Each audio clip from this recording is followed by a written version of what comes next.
Ladies and gentlemen, good morning.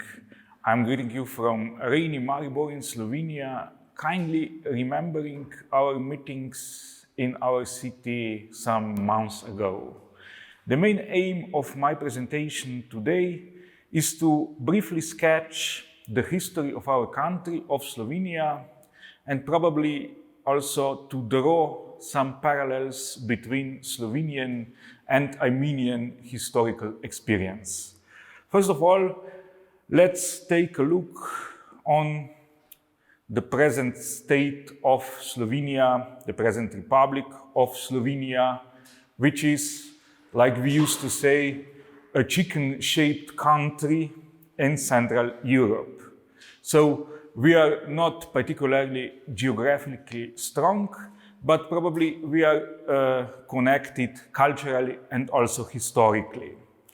What do average Slovenes know about Armenia today?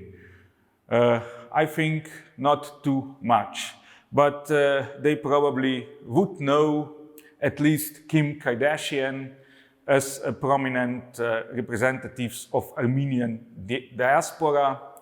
Older generation surely also knows Charles Aznavour and the singer Cher.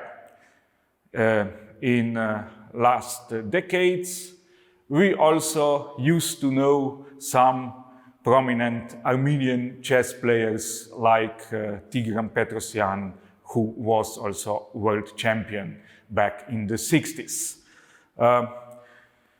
There are some possibilities for comparison between Slovenia and Armenia.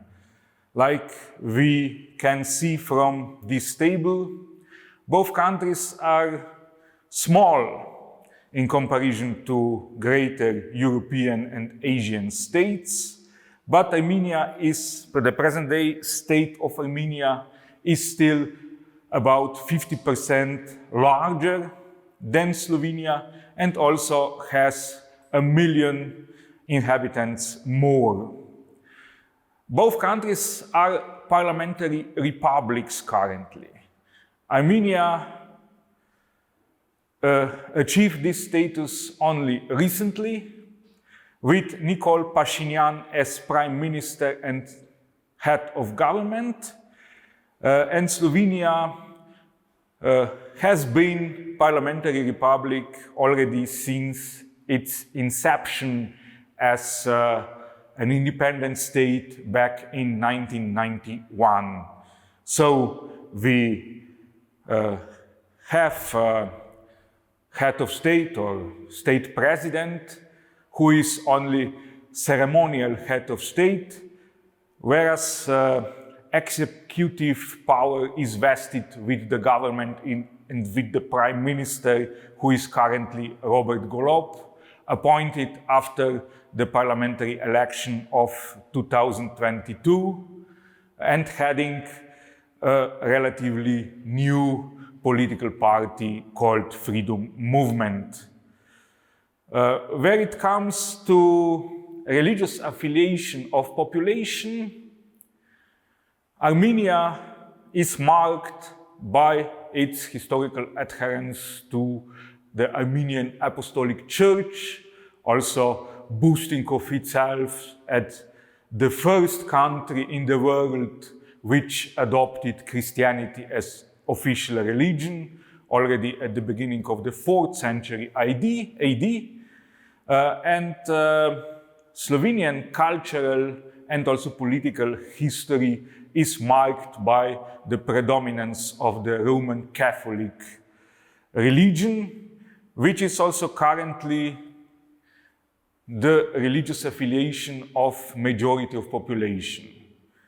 According to the census of 2002, about 58% of our population still adhered to the Roman Catholic religion. Religious minorities are mainly Muslims, Serb Orthodox Church, and also Lutherans, who played great part in our cultural history in the past.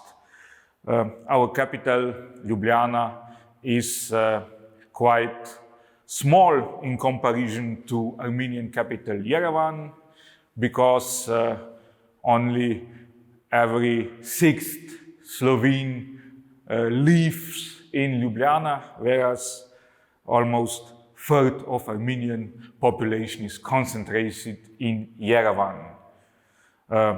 Like I said, both our states are currently parliamentary republics, and the legislative branch of power is vested in parliament, which is two-chamber parliament in the case of Slovenia, because we used German system of government as a pattern for our parliamentary republic, so we have much stronger lower chamber of parliament, which is called Državni Zbor, or approximately State Assembly, and the upper chamber, which is quite powerless, is the so-called Državni Svet, or State Council, with 40 members. The lower chamber is comprised of 90 members. 2 members of them are representatives of 2 officially acknowledged national minorities, the Italian minority and the Hungarian minority. In Armenia, you only have 1 parliamentary chamber with 107 members after the last election. The both countries attained independence quite at the same time, whereas it must be said that in case of Armenia, this independence was only restored because there were Armenian states in the past.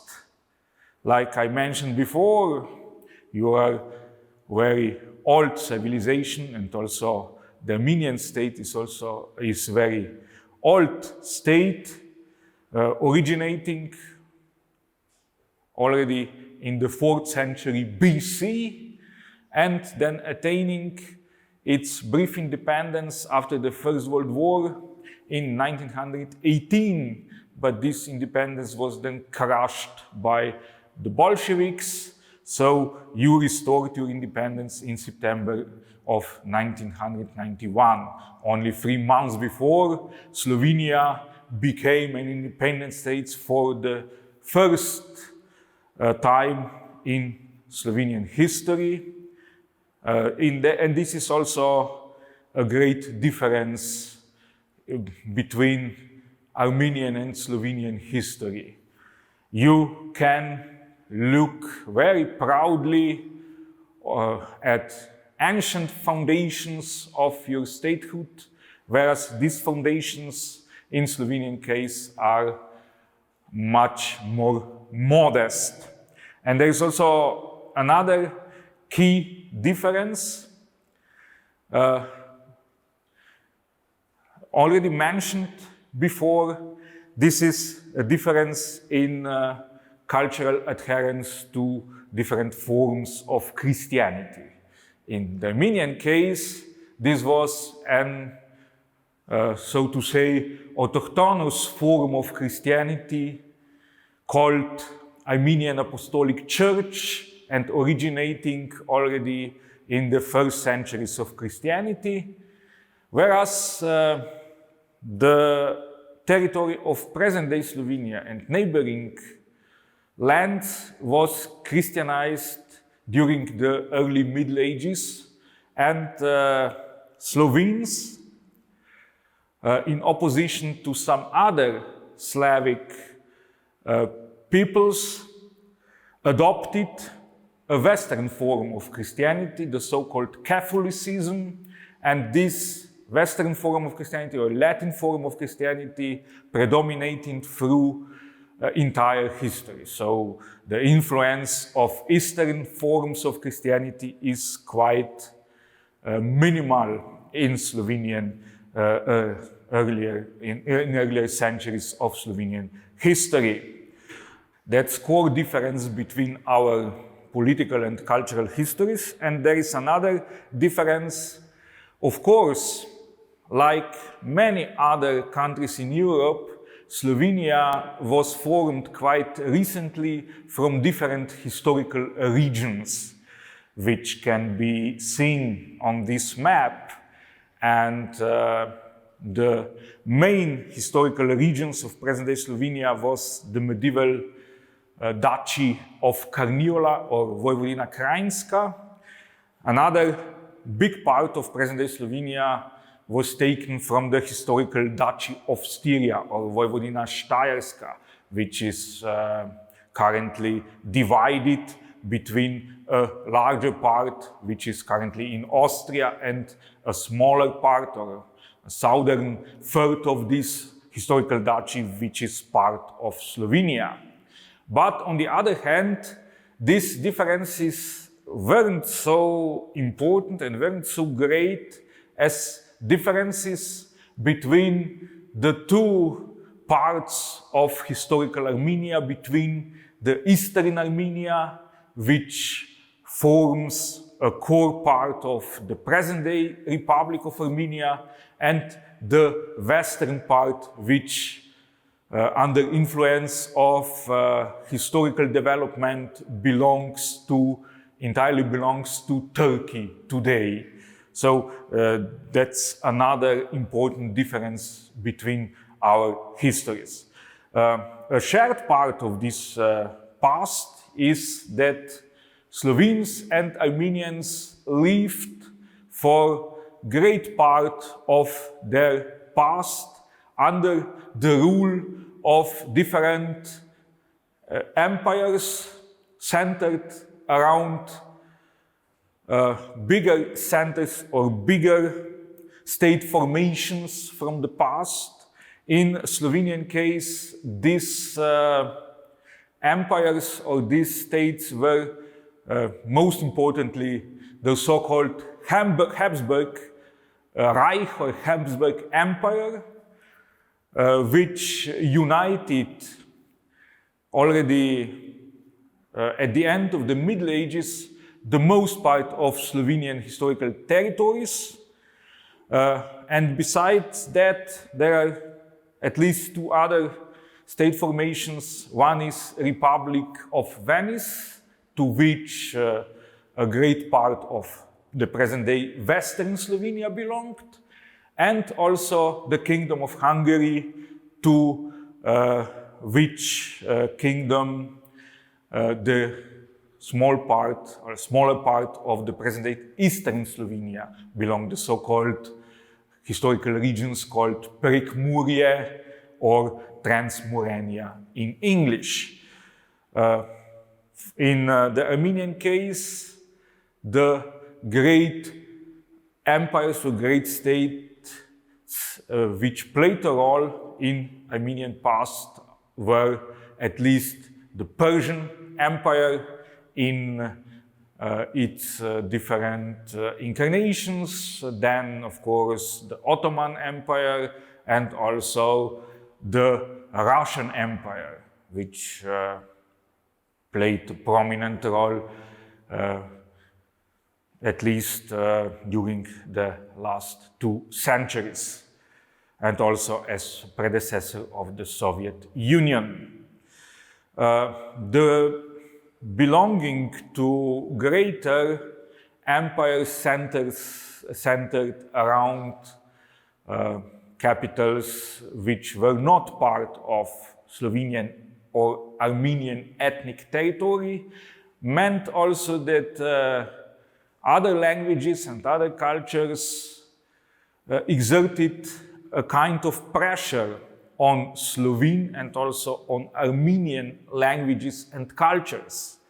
In Slovenian case, these influences were most prominently the German influence, which affected the most part of our ethnic territory, but also Italian in the west and Hungarian in the east. After the First World War, the situation was at first quite different because, like I mentioned before, Armenia was resurrected as an independent country, which unfortunately didn't survive the pressure from Turkey and the pressure from the newly formed Soviet Union. So the Armenian culture was possible to maintain mainly only in the framework of Soviet Union in a context of communist socialist federation. On the other hand, Slovenian ethnic territory was, after the First World War, divided between at least 4 countries. The most part of ethnic Slovenes belonged to the newly formed Kingdom of Serbs, Croats and Slovenes, which was renamed Kingdom of Yugoslavia in 1929. And there, the possibilities for cultural development of Slovenes were quite good. The great part of Slovenes belonged, after the First World War, to the Kingdom of Italy, where these cultural rights were greatly endangered and Slovene language was suppressed, particularly during the 20 years of fascist regime under Benito Mussolini. Approximately 100,000 Slovenes belonged also to the Republic of Austria after the First World War, where there were only tiny possibilities for maintaining the collective cultural rights. And about 10,000 Slovenes also belonged to the Kingdom of Hungary after the First World War.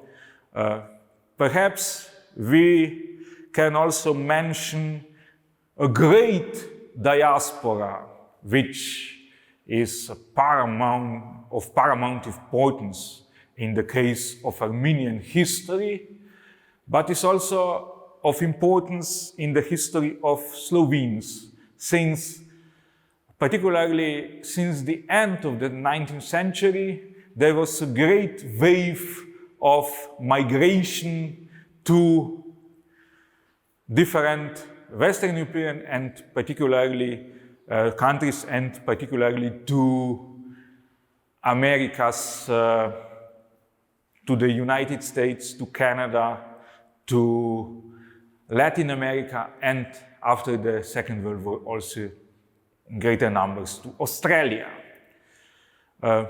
Here it should also be mentioned that there were some encounters between Slovenes and Armenians already during the time of the Habsburg monarchy, particularly in the later part of the 19th century and then at the beginning of the 20th century, because Armenians formed a considerable part of population, especially in the eastern Austrian province of Galicia, which centered around the present-day Ukrainian city of Lviv, where Armenian Catholic community was also quite prominent.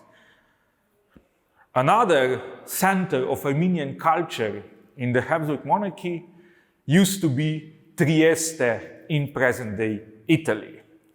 And there also a considerable Slovene population, of course, lived. The Second World War presented a great and tragic experience for Slovenian people, since they experienced a triple occupation. The territory of Slovenia was divided between Nazi Germany, Fascist Italy, and also Hungary, which was an ally of Germany and Italy at the time. the different occupations, regimes were also cause of inter-Slovene conflicts, and we can say that at least in the Italian zone of occupation, a real civil war between Slovenes ensued during the Second World War. This war ended with the victory of the resistance movement in Slovenia, also called partisan movement, which came to be dominated by the Communist Party. And so, like in Yugoslavia as a whole, the Communist Party was victorious after the end of the Second World War. And so Slovenes, after the Second World War, used to live under the one-party communist state, and the first period after the Second World War was also marked by mass executions of real and also alleged political opposition, which is an experience that still has great echo in present-day social discussions in Slovenia today. And then this life in socialist or communist Yugoslavia was greatly marked by the person of long-term leader of Yugoslavia, Marshal Tito, who died after 35 years in power in May 1980. And his death marked the longer process of disintegration of the Yugoslav states, which consisted of 6 republics like Soviet Union, of which Armenia was part, consisted of 15 Soviet republics, and also in Yugoslav case there were 2 autonomous regions or autonomous provinces, like also some autonomous provinces in the Soviet Union. Soviet Union, we can say, served as a role model for Yugoslavian Federation already from its beginning in 1946. During the 80s, there were some mainly cultural-based conflict between Slovenes and the greatest nation in Yugoslavia, the Serbs, because Slovenes feared the cultural and linguistic predominance of Serb language and Serb culture in this Yugoslav Federation. Economic crisis also worsened after 1981, and this was quite similar to the period of late stagnation under Leonid Brezhnev in the Soviet Union. In Armenian case, of course, an important experience which marked the beginning of greater efforts to achieve the independence again was probably the catastrophic earthquake in Armenia in the late 1980s. Also, the disaster of Chernobyl in Ukraine in 1986 greatly affected or greatly influenced also the development in Slovenia. In 1988, first independent non-communist political parties were also formed in our country, or in our then Yugoslav Republic. The first one was Slovenian Peasants' Union in May 1988.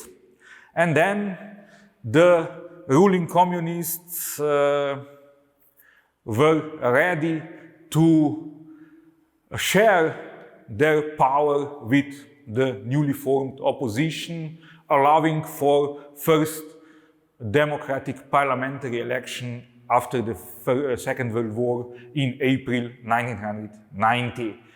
And regarding paths to independence, there are quite many possibilities to draw parallels in development between Slovenia or Slovenian Yugoslav Republic and on one hand, and between Armenian Soviet Republic on the other hand, like we see from this table.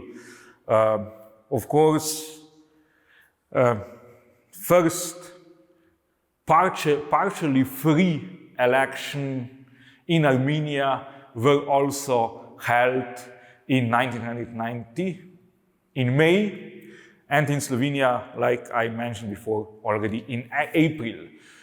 In Slovenia, the democratic coalition called Demos, or that's a Greek word for people, and also meaning as an abbreviation, the democratic opposition of Slovenia, was victorious at the parliamentary election, whereas the former chief of Communist Party, Milan Kučan, was elected president of the presidency of Slovenian Republic.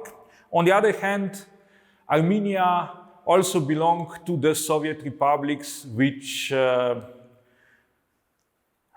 attained non-communist majorities in their republic parliaments during these partially free elections in 1990.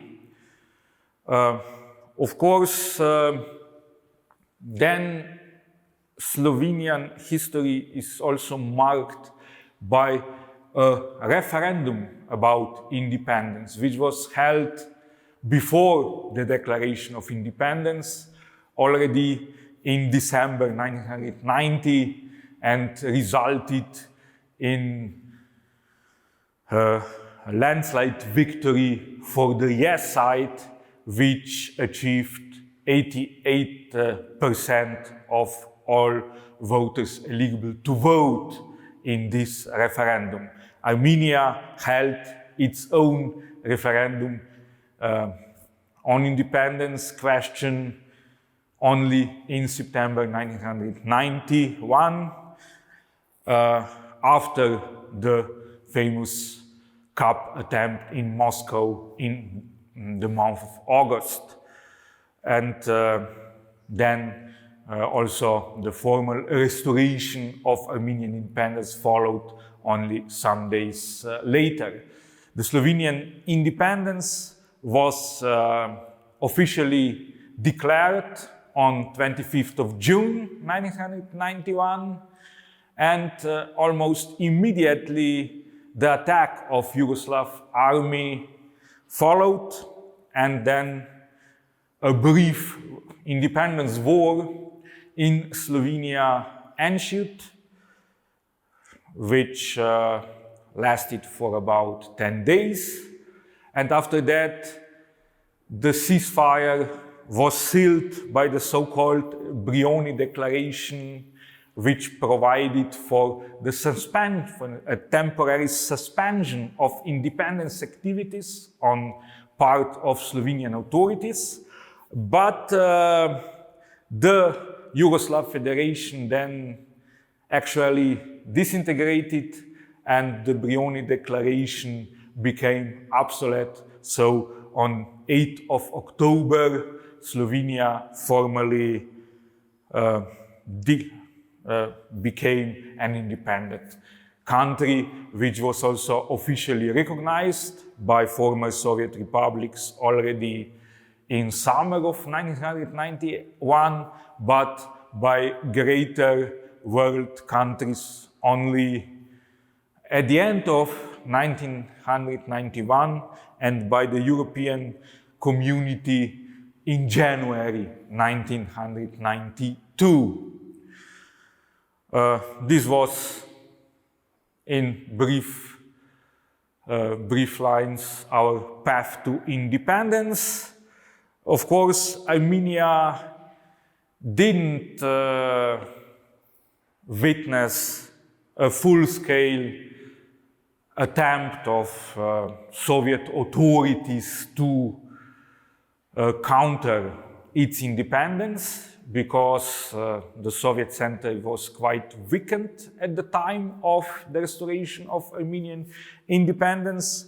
But on the other hand, Armenia already had an experience of war, because the conflict for Assoc, or for Nagorno-Karabakh, it is usually called in the West, was already prominent since 1998, and this hot phase then lasted for 6 years till 1994, and this conflict is still isn't solved, and this part of Armenia still doesn't have a chance to attain unification with the mother country, so to say. In 1992, or in 1991, or in December 1991, Slovenia also adopted a new constitution, which replaced the constitution of the former Socialist Republic.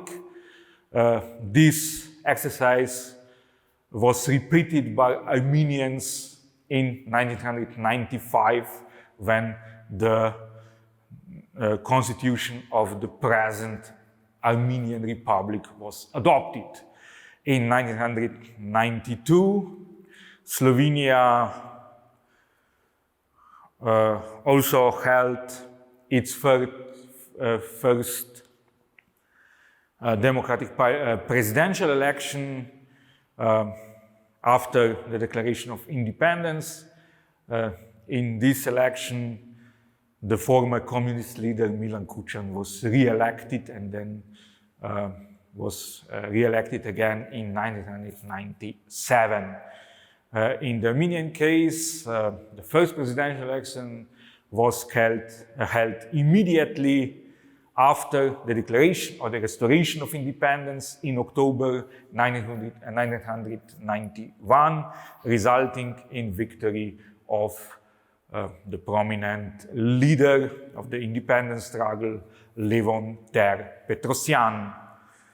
So, this is a brief sketch of Slovenian history until after the independence, and I also tried to draw some parallels between developments in our country on the other hand, and in Armenia on one hand, and in Armenia on the other hand.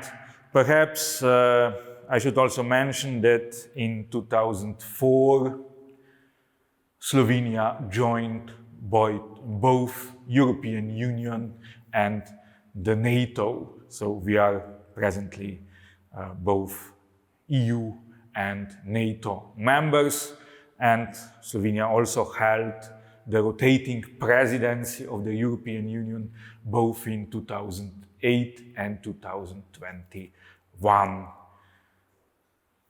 That's all, folks. Thank you for your attention, and I also hope that we will be able to welcome you in Maribor again. Bye-bye.